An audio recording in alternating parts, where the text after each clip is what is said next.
Press conference from the Georgia Bureau of Investigation with an update on Friday's deadly attack on the CDC. Listen in. For questions towards the end, and we will address those questions ourselves. The others up here this morning will not. They are here for solidarity, obviously in the loss of one of our own this morning. So with that, I will get started, and then, like I said, we'll try to answer some questions towards the end that are pertinent that we can discuss at this point of the investigation. As Sarah mentioned, we're here this morning to provide further information and updates regarding the investigation into the incidents that occurred last Friday afternoon, August 8th, near the CDC and Emory University. Firstly, and most importantly, our hearts and prayers go to the family, friends, and colleagues of DeKalb County Police Officer David Rose, who was killed in the line of duty during this incident. He served with honor, courage, and unwavering dedication. His sacrifice will never be forgotten, and his commitment to protecting others is a profound testament to the very best of the law enforcement profession. Again, our thoughts and prayers go out to his family, his agency, and the community which he served. Our investigation obviously began on Friday afternoon and continued throughout the night into early Saturday morning. And as I mentioned earlier, that investigation continues as we speak through our agents in assisting law enforcement, conducting numerous interviews, collecting evidence, and that evidence being analyzed as well. Concerning the shooter in this case, Patrick Joseph White, and as lastly on late Friday evening, his family was fully cooperating with the investigation. Our first encounter with the family came late Friday night into Saturday morning when agents and assisting law enforcement met with the parents at their residence. Here's what we can release at this time regarding the shooter and the circumstances around the investigation to this point. The shooter had no known criminal history. Evidence in this investigation indicates that the shooter had recently verbalized thoughts of suicide, which even led to law enforcement being contacted several weeks prior to the incident. A search warrant executed at the residence of the shooter revealed written documentation that expressed the shooter's discontent with the COVID-19 vaccinations. These documents are currently being examined by GBI certified profilers, and they are being shared, have been shared, and will continue to be shared with the FBI Atlanta field office. Preliminary information from DeKalb County Medical Examiner's Office indicates that Officer David Rose's injuries were caused by one of the shooter's weapons. The shooter died from a self-inflicted gunshot wound. Further forensic testing of the firearms evidence will be conducted by the GBI crime lab. Additionally, over 500 shell casings have been recovered from the crime scene area. A total of 5 firearms along with other evidence has been recovered from the scene and will be submitted for further forensic testing. Close to 200 rounds impacted 6 of the CDC. Electronic items seized in the case are undergoing digital forensic examination, and agents have and are continuing to conduct numerous interviews, review video evidence as well that was recovered. Currently, addition to that, currently our investigation reveals that the rounds fired by the Emory police officer did not strike the subject. The complexity of this investigation requires a great deal of collaboration, which started Friday night and continues to this day, along with information sharing between local, state, and federal law enforcement agencies, many of which are represented here today. We don't anticipate any further updates at this time. However, if anything pertinent is developed concerning this investigation, you will be notified and it will be posted on our website. I'll now call the podium. Thank you, Director. I'm Paul Brown, the Special Agent in charge of the FBI Atlanta Division. Thank you for being here with us today. First, I want to recognize Officer Rose, who responded first on the scene and died a hero protecting his community. Our thoughts and prayers go out to Officer Rose's family, friends, and colleagues. So the FBI responded along with our partners Friday night. And as Director Hosey said, with nearly 500 rounds fired and nearly 200 rounds striking facilities on the CDC campus, that's been a focus of ours. So late into Friday night, members of the FBI SWAT, along with special agents, went through room by room, clearing the facilities on the CDC campus to make sure no one was struck. There was no victims on that campus with many rounds being fired onto the campus. I'm glad to say that everyone was safely evacuated, to include all the children in the daycare, and they were reunified with their families. We then worked with the Atlanta Police Department evidence technicians, the FBI's evidence response team, to document the shots into the facility and continue to assist the investigation. I've made every resource available within the FBI to Director Hosey, the GBI, and our partners to assist this investigation. We'll continue to do so. Thank you. As I mentioned earlier, we know that we have recovered video evidence, continue to examine that. We encourage anybody. We know that there's a lot of cell phones out there, that if there's video evidence that would be pertinent to this investigation, or if they have information that they can provide to the investigation, to please contact us. As you know, that can be done through our tip line at 1-800-597-TIPS or 1-800-597-8477. They can also utilize our See Something, Send Something app that is available on Android and iPhones. You can attach videos to those entries, and it can be anonymous if they so choose. There's a choice there for that. And also on our, it can be submitted online through our website, that we can provide that information if you need it. So at this time, we will open up briefly for some questions. Hey there, Skylar Henry with CBS News. One of the things that we've heard from healthcare workers over the last several days is that they've been concerned about, based off of misinformation, they've been concerned about threats based off of misinformation and disinformation tied to vaccines.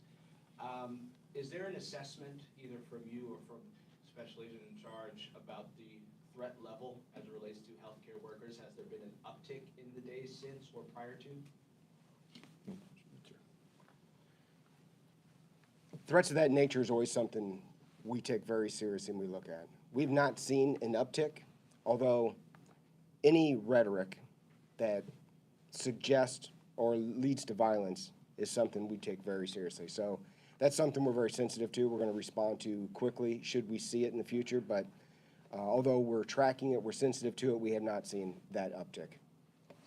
Director, you talked a little bit about the investigation so far. I noticed we haven't seen a good picture of the suspect itself. Will you guys be releasing one? And then, because of so many rounds, can you discuss what kind of weapons were used? I know there were probably 2 rifles and a shotgun and some handguns, but that's a lot of rounds. Can you talk about how he was able to put those down on that building, if you don't mind? So, first question with the picture. We'll be sending that picture out later this afternoon. What we do encourage is that the public remembers the face of the officer this next week, especially. I'm not here to publicize the individual, but we do see the importance of that photograph being put out. It will not be on our website, but we will provide it to you here today. Secondly, on the 5 firearms that were recovered, it was a mixture, I believe, of, I know, rifles, a shotgun, and maybe a handgun. I'm not completely sure on that. The majority, I believe, of the shell casings recovered were from a long gun rifle. Were those weapons registered to him or somebody else? Do you know when they were purchased? How, where? Don't know when they were purchased.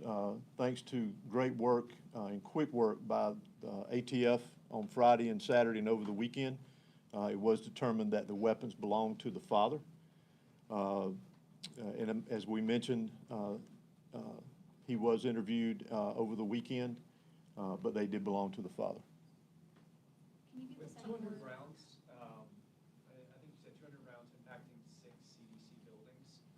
we know that there was the daycare there. Can you just give us a sense of the proximity of those rounds to people who were there and what level? I'm not sure of the location. How serious this could have been? I'm not sure of the locations of the rounds that were impacted there. And it was, I believe I mentioned it was up close to 200 rounds that impacted 6 different buildings. And the exact locations of where the round struck, I'm not familiar with. Can you give us any more specifics about the evidence you said you found regarding White's discontent with the vaccine, like what that looked like or what we know, if we know anything else? It was, we're basing that off some of the documentation that we recovered. I would describe it as more of a public awareness. There was no direct threat, as I'll refer to it within it, but it was his making the public aware, in his words, of his discontent with the vaccines itself. You suggested that the suspect was on law enforcement's radar in the weeks prior to the shooting. Was that mainly about his own welfare and his suicidal ideations, or was there any indication that he might carry out some sort of violence? Well, we're aware that there were law enforcement contacts made with him prior to it. We know within weeks prior to it. Currently this time, our investigators are getting with the law enforcement that made those contacts and finding out what the details of that were. We know that according to a law enforcement source that during the warrant, you guys may have found some medication that he was on. Can we talk about maybe his health makeup just a little bit at this point? Do you have any indications about, was he suffering from any mental health issues that he had medication for? Can we talk about that at all? I can't speak to that at this time. When you said there was some public awareness in the documentation that you found, are you talking about social media posts, or what do you mean by that? No, just basically the overall content of one of the documents was more of wanting to make the public aware of his distrust of the vaccines. It was one of the 911 calls where it sounded like it came from his father that he had spoken to a specific officer before. Was that with the CDC or Emory? And I mean, did they have this man's name on their radar before this? Not to my knowledge. I've not heard the 911 call, but I'm sure we will at some point and dig into that and see where it is pertinent to the investigation. But I apologize. Is there protocol in place when someone has suicidal ideations to restrict them from being able to access weapons? Or how was he able to access them? So all indications in our investigation was that they were secured and that he forced his way into the safe that contained the weapons. A lot of CDC employees are worried about returning back to the building. They're working from home mostly this week, but are there any plans to work with them to up security in the area, or has there been a conversation about what that looks like moving forward? Well, Paul may have more to add to that, but I know at our level, we are in communication with CDC security, providing them any information that they need concerning now and in the present for security purposes, and we'll continue to do that with them. Anything to add to that, Paul? That's right. And we'll work with them on doing a threat assessment to their facility. And certainly, if we become aware of any threats to their personnel or their campus, we'd make them aware of that and take steps to protect them. I know couple CDC employees asked maybe would there be physical changes to the outside of the building. I don't know if you even have that in your purview, but could you talk about whether or not there would be any physical changes to maybe either the guard shack or the building that faces the street like this one does? I wouldn't be in a position to answer that for the CDC. They're going through an assessment process now, so that's really a decision based on the results of that assessment. If they come to the conclusion that's necessary, then they take those steps. Can we talk about his arrival to the guard shack and what, if anything, was said and how they turned him away? I'm not familiar with the exact path taken that day. The majority of the crime scene that we examined was specifically in the intersection around the CVS pharmacy. What about Officer Rose's arrival on scene? Did he have the chance to even get out of the car, or was he ambushed as soon as he arrived? I'm not going to go into the details of that at this time. It's enough to know that Officer Rose was doing his job and encountered gunfire, and unfortunately, he passed as a result of that. I apologize. When you said that there were documents where he said he wanted to make the public aware of PD vaccines, or what do you mean by document? Is there a letter or a memo, or is it like a social media? It was a writing. Yeah. If the weapons were secure in a safe, did he have a key to the safe? Did he No. get a key? Did he break in? How did he get it? He broke into it. Can you clarify where he was shooting from, the suspected gunman, in terms of the CDS? How high up? And Again, the majority of the crime scene that we examined was in that intersection close to the corner by CBS. One more question.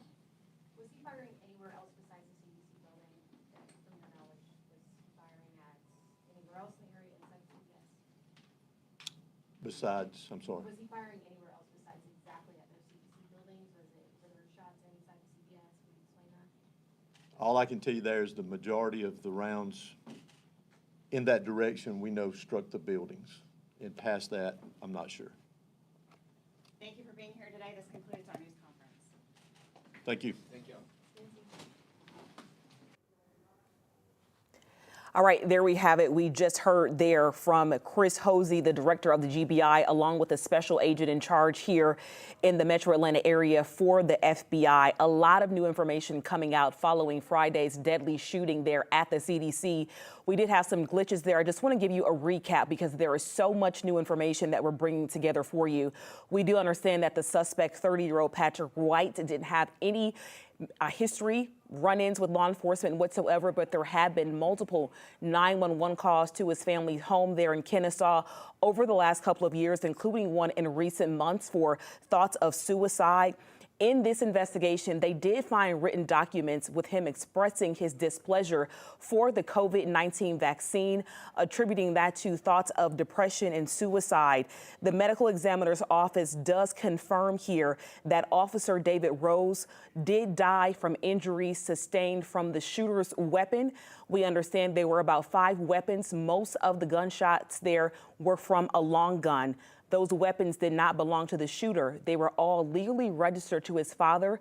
We're told that he had to go into a cabinet. They were secure in order to get those weapons. We're talking 200 rounds impacted CDC buildings, but there were 500 shell casings in total. For the first time, we also heard that there was a daycare there. So not just Emory and employees of the CDC. Kids were caught here in the crossfire in this investigation, getting everyone secure. Again, we do know that there were no other injuries sustained by anyone else. The photo of the shooter will come out later this afternoon. One thing we all can appreciate here is that the CDC and the FBI director there and also the director of the GBI wants to make it clear that remember the officer and his family who lost their life. Not so much here on the suspect here, the shooter here in this case. Very important, as we know that the family will, feel the grief for years to come, that we keep the focus on the officer and the agency that lost one of its own. We did have our Dan Kennedy there inside. He's going to turn this story around. We will see you right back here on 11 and Live for Midday News at 11. We will return you now to regular programming. Special report. We now return to regular programming.